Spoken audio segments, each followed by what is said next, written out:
like well-rounded, and so you might come in for a breakfast attendant position, but you're also the concierge at the front desk or a food runner on the weekend for a banquet. These changes have helped keep employees on and attract new workers. I honestly prefer it just because I feel like that makes you more of a team player. You can kind of jump in, help whenever. The team here is hoping other restaurants will follow this lead and make these pandemic changes permanent. Denise Mickelson of the Colorado Restaurant Association says it's already happening. Technology is going to be more and more prevalent. I don't think paper menus are coming back necessarily, and I think that customers are going to be expected and also want to be a little bit more in charge of the experience that they have at restaurants, and tech allows for that. And with changes for the customer come changes for workers too. Nationally, food service wages are up 10%, and more restaurants are offering benefits. In the last couple of years, and we're talking everything from educational stipends to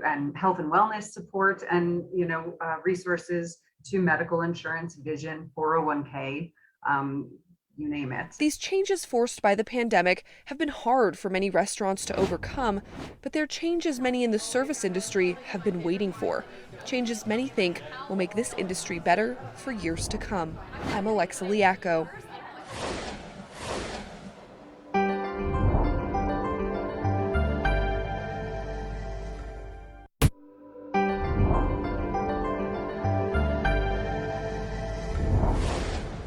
This is our cafe. One of our biggest values is to make sure everyone has food and a safe place to sit and be. We're gonna go this way. Everything's very bright.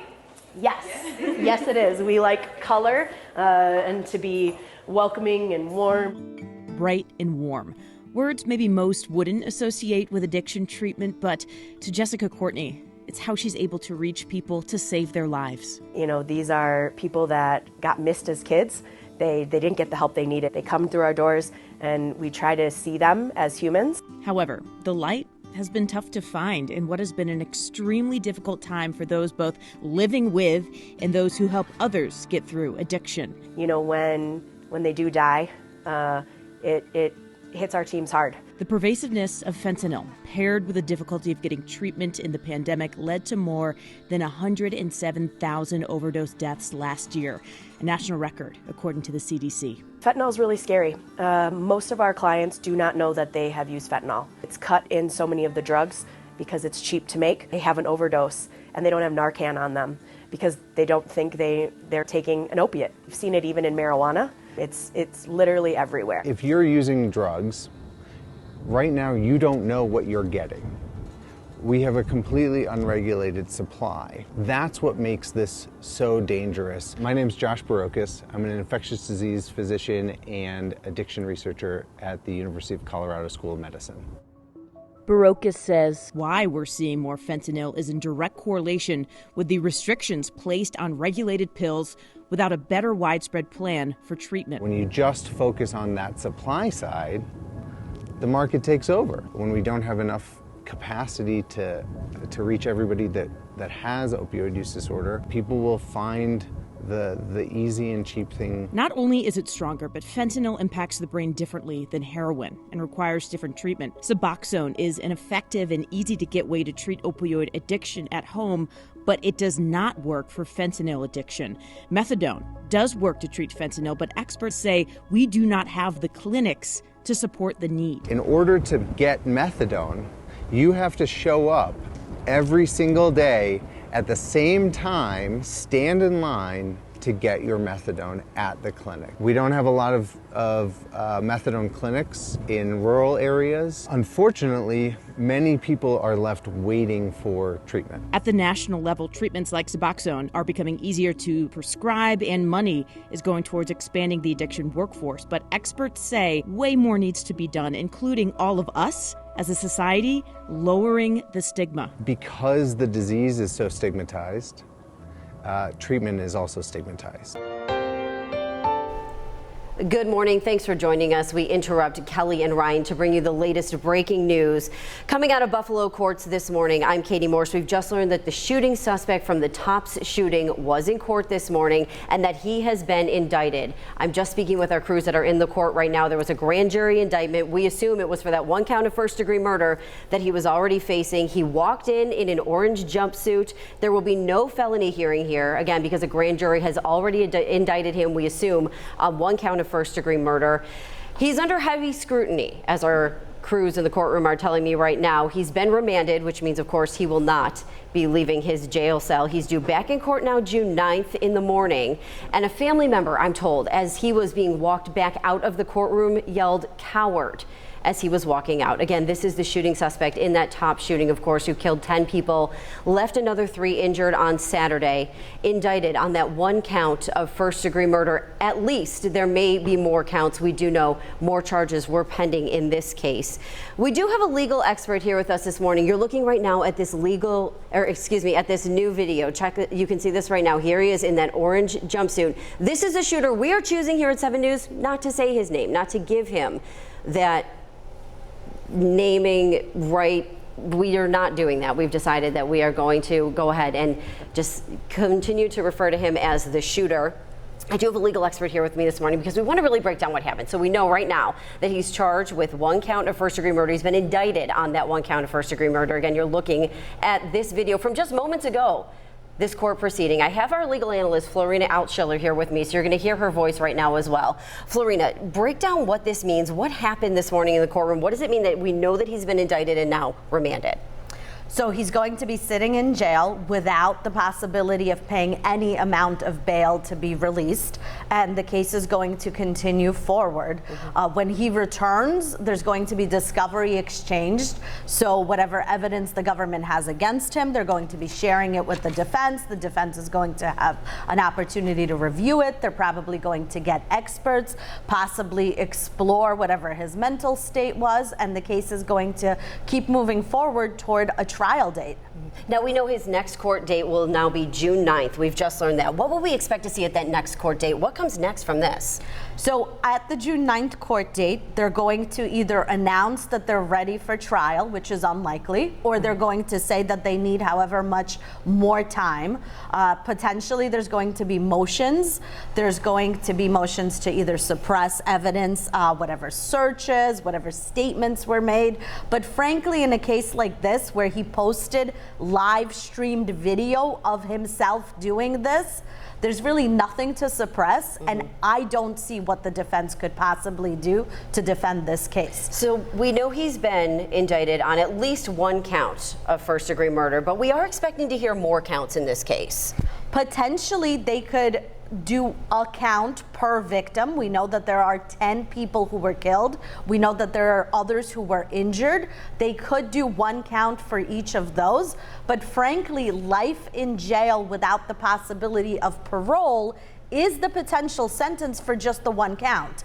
You don't need more counts than that. What you do need is the death penalty, and that would require federal charges. So let's talk about that, because we could be seeing 2 court cases run concurrently here. We could have a local case, and then we could also see federal charges filed, which we haven't heard have been filed yet. Absolutely correct. So the federal charges would be as an act of terrorism, would be as a hate crime, and that's what would bring the federal statute in, appropriately so. If the federal government files those charges, what the federal government can do, which the state cannot do, because remember, New York State does not have the death penalty, but the federal government does, they can seek the death penalty for this. Okay, I want to show you that video one more time. Again, this was only moments ago in court this morning when this shooter, this alleged shooter, was walked in this orange jumpsuit. We know he's been on suicide watch. He's been remanded to the Erie County Holding Center. Florina, is that where he'll stay right now? He will stay either in the Erie County Holding Center, or he could be moved to Alden, New York, to the Erie County Correctional Facility. Either way, what I expect is that he would be under suicide watch and he would be in isolation. Now, you and I were talking about this before. We have learned, has a number of people assigned to be defending him, a number of attorneys, because this is frankly, one of the largest, if not the largest, court case that we've seen in our area. Yeah, this is the largest criminal case we've seen since the assassination of a president a very long time ago. This is a very high exposure case, and this is a case of national significance. Okay, again, we are choosing not to name the shooter as to not give him any further notoriety, but you are seeing him walk there in his orange jumpsuit into the courtroom. This was only moments ago, and in that courtroom was our Eileen Buckley, who's joining us live right now. Eileen, tell me what this court proceeding was like. What did you see, and what comes next? Well, Katie, as you mentioned, the defendant was brought in that orange jumpsuit and handcuffed and brought in before a packed courthouse, a lot of media there, of course, as well as some family members that came in to see this proceeding. It was very short. It was a very quick proceeding before Buffalo City Court Judge Craig Hanna, who came over here from City Court to the county courts. Now, what happened in that session, again, it was very quick and brief, but the fact that for the felony hearing, there was no felony hearing held for this defendant. Instead, what they did was they did not waive it, but they said that this will now proceed to an Erie County grand jury for an indictment against this gunman who killed those 10 people in Buffalo at Tops and injured the 3 others. So for now, this will proceed to an Erie County grand jury, and we also learned that he no longer has the public defender. He has, I believe, Dan DuBois is one of the defense attorneys that will be representing him.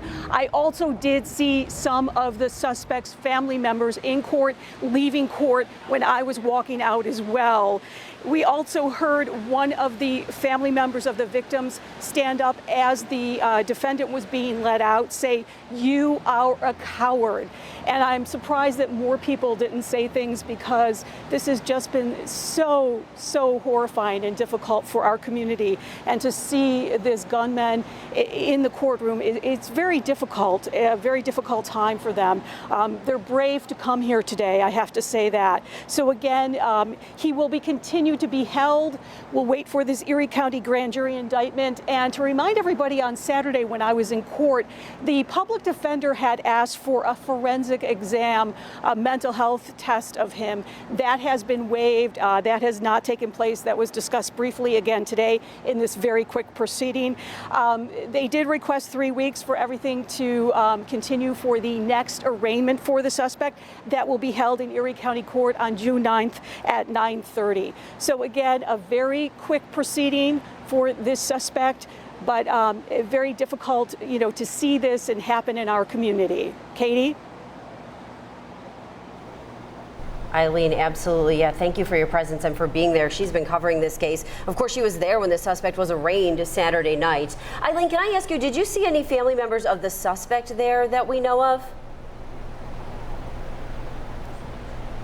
Yes, Katie, I believe I did. As I mentioned just a little while ago, I believe when I was trying to walk out of the courtroom, some young members looked like they possibly could have been his brothers from photos I've seen of what appears to be the family. It looked like that's who was walking out ahead of me out of the courtroom. All right, Eileen, thank you. Thank you for your reporting today. And Florina, I want to ask you now, we know June 9th is the next court date. What kind of timeline are we operating under? What are we waiting to hear about on June 9th, and then how do things look moving forward?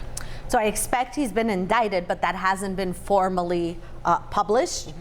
What would happen is he needs to be arraigned on the indictment. So the charges need to be announced, read out. I expect he will enter a plea of not guilty through his attorneys at that time. So remember, he's been charged through the complaint. Once he's indicted, that indictment would be read out. So you would know, is he charged with murder in the first degree for 1 count? Is he charged for 10 counts? What are the other counts? What is the full extent of the charges that a grand jury has sustained, essentially? And once that's read out, he enters his plea of not guilty, and a future court date would be set. When we talk about that future court date, I mean, are we looking very far out? We know there is just a plethora of evidence in this case. There's a lot to dig through, and a lot that investigators are going to be looking into, as well as his defense team. Yeah, so the government only has a certain amount of time to bring a case to trial. However, the defense can ask for as much time as they need. So you can't force a defendant to go to trial when the defendant is not ready. So I would expect that the trial would have to go forward within about a year, but the defense could take as much time as they need to get experts to review all of this discovery and to be fully prepared for trial. So a year is about how long it would take, but if the defense needs to take more time, this could stretch out to 2 or 3 years.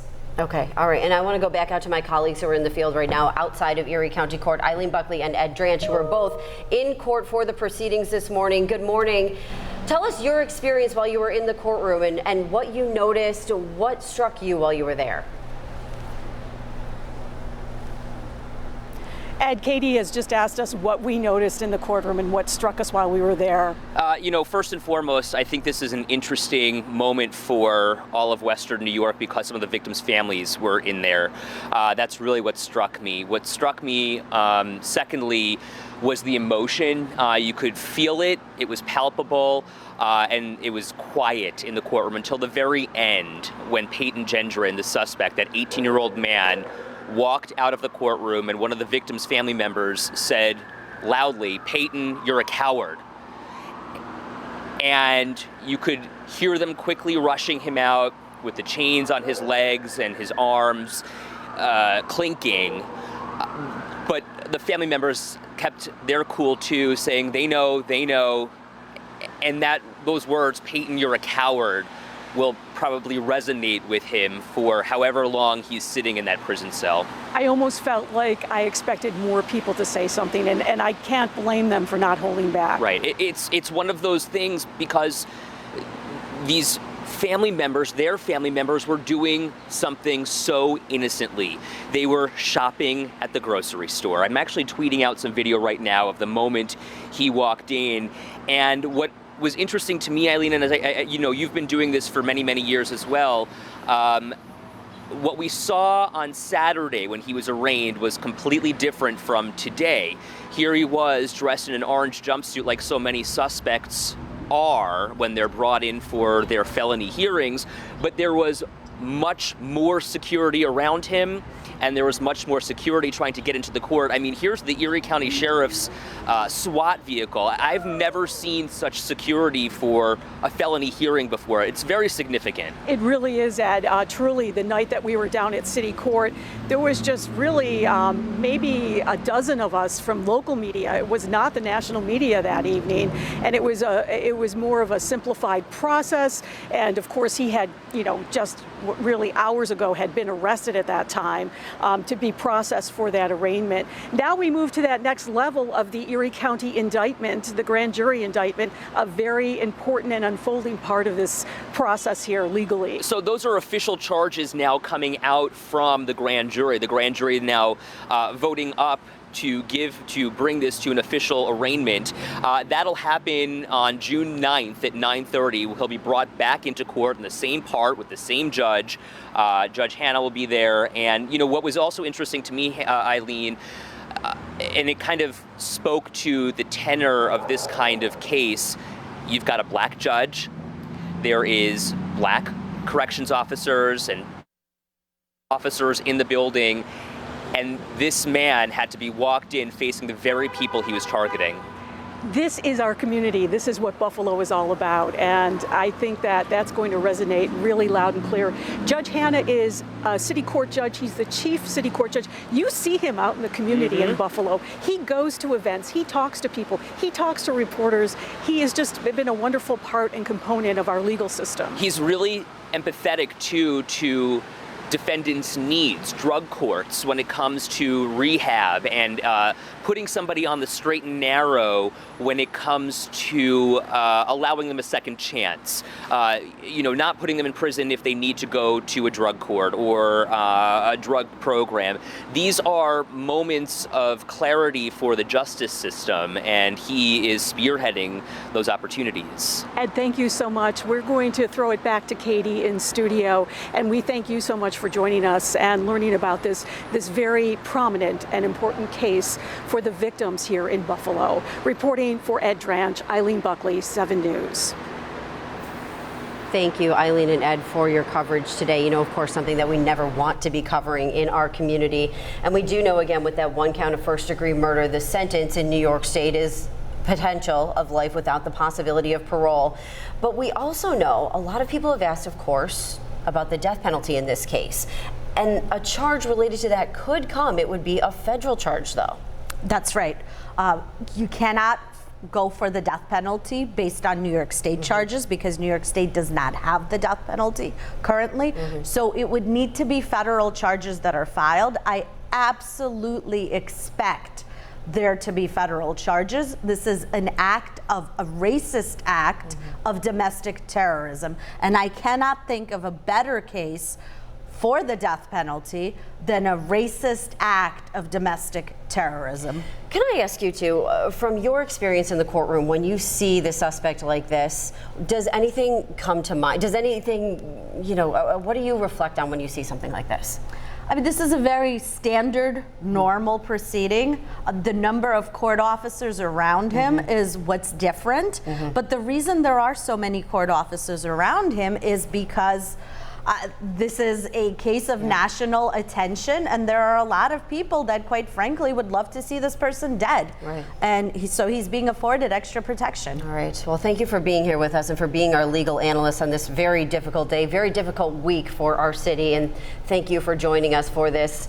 I appreciate it. We appreciate it. It's been a difficult week for our community, but we'll continue to keep you updated with the very latest, and we'll work to remember these victims and not this alleged shooter. I'm going to leave by showing you their faces, of course, and not his. We'll be back in a moment with AM Buffalo. Thank you for joining us.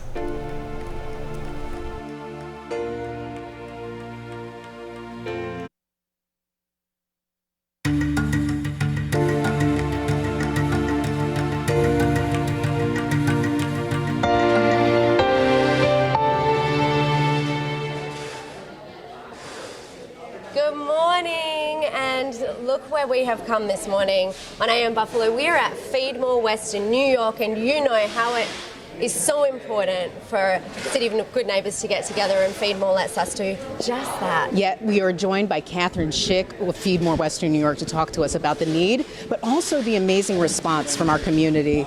Thank you so much for being with us. Oh, thank you so much for coming out with us today. We are so grateful, and we're just really honored to be a part of the solution, a small solution to what has been an absolute horrific tragedy in our community. And we're really proud to stand with the City of Buffalo, the County of Erie, the Resource Council of Western New York, the Johnny B. Wiley Pavilion, and so many others to make it possible for us to lift up our community members in this really horrific time.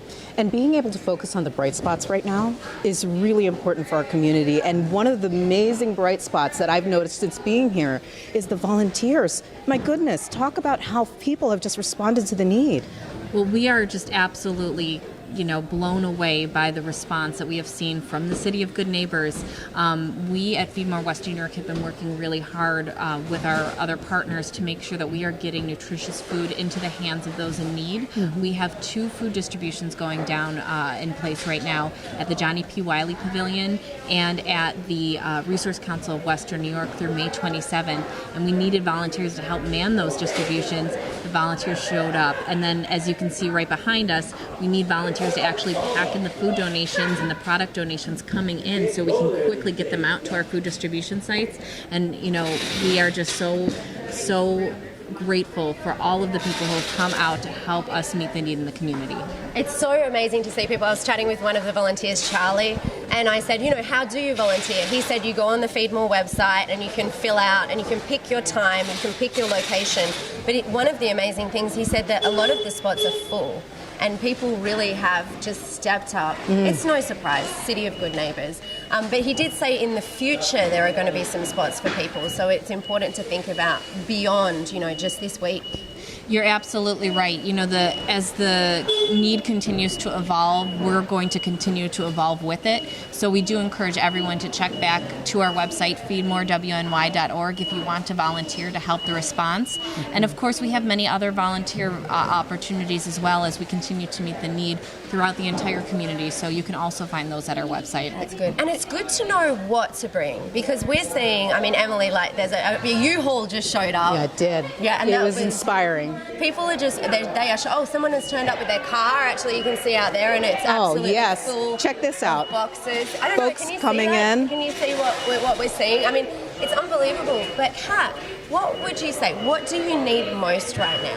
Well, as quickly as these donations are coming in, we are distributing them out to the community. So we encourage folks to continue to come, make these donations, make a monetary donation online as well, because we are purchasing product to get out into the community too. And you can do that right at our website, FeedMoreWNY.org. So that is a great way to give. And also right now we're putting out a big call for personal care products, diapers, formula, toothbrushes, toilet paper, those personal hygiene products that you would find at a grocery store that our community in the Jefferson area and surrounding neighborhoods really need right now.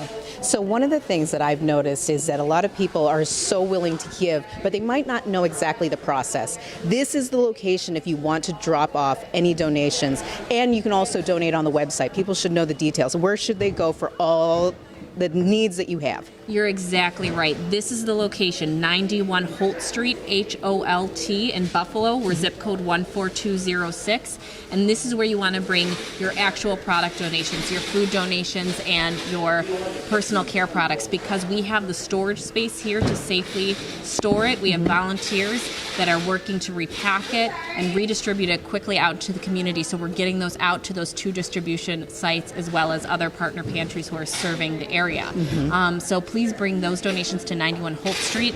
We're going to be here from 8 a.m. to 4 p.m. Monday through Saturday for at least the next 2 weeks. And again, those hours may continue to evolve as the need evolves. Amazing. That's wonderful. Thank you, Kat. Thank you so much. We will stay with you and we'll keep talking about this.